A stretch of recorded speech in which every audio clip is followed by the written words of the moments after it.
Finally आपले इंस्टावरती 20K family members complete झालेले. Thank you so much guys. I am very grateful to have you because you are very lovable, caring and most important you are my जिगर का तुकडा.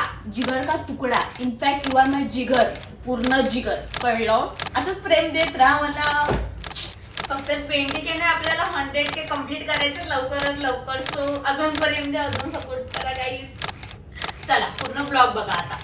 तर आजच्या दिवसाची सुरुवात पण सकाळी खूप लवकर झाली आणि मी माझ्या मनाशी ठरवलंय पक्क का मला वजन कमी करायचं आहे. तसं तर मी ठरवते खूप काही, पण त्यामधलं काही होत कारण मी सर्व गोष्टी अर्धवट सोडते, म्हणून देवानी पण माझी साथ अर्धवटच दिली. काय होते ते दिवस जेव्हा मी सकाळी उठून सर्वात आधी चहाचा 1 कप प्यायचे आणि कुठे आता मला हे गरम गरम पाणी प्यावं लागते, उठून एक्सरसाइज वगैरे करावी लागते. तसं बघायला गेलं तर मी सकाळी लवकर उठते म्हणून माझा दिवस चांगला चांगला जायला पाहिजे, पण माझा दिवस सगळं झोपेत होत आहे. स्टार्टिंग में ऐसा होता. आपले 20K फॉलोअर्स कंप्लीट झाले, त्या खुशीमध्ये कोणी माझ्यासाठी केक तर आणला नाही, म्हणून मी की आपण स्वतःसाठी आपलं मनपसंदीदा जेवण बनवू. आणि माझं मनपसंदीदा जेवण म्हणजे पनीरची भाजी. म्हणून कांदा, मिरची, टोमॅटोला थोडं परतवून घेतलं आणि किचन मध्ये जेव्हा मी काम करते ना तेव्हा मी 1 से 4-5 कामं करते. काय ना ते मी खूप कष्टाळू आहे, खूप मेहनती मुलगी आहे. मी अतिशय मेहनत करते घरात. कसली मेहनत आणि कसला काही इतका वैताग आलता मला. भाजीचा असला भारी रंग बघून माझी सगळी थकावट निघून गेली. जोपर्यंत मी जेवते तोपर्यंत तुम्ही लाईक, शेअर, कमेंट करायला विसरू नका. आजसाठी इतकंच. भेटूयात उद्याच्या ब्लॉग मध्ये. Bye bye.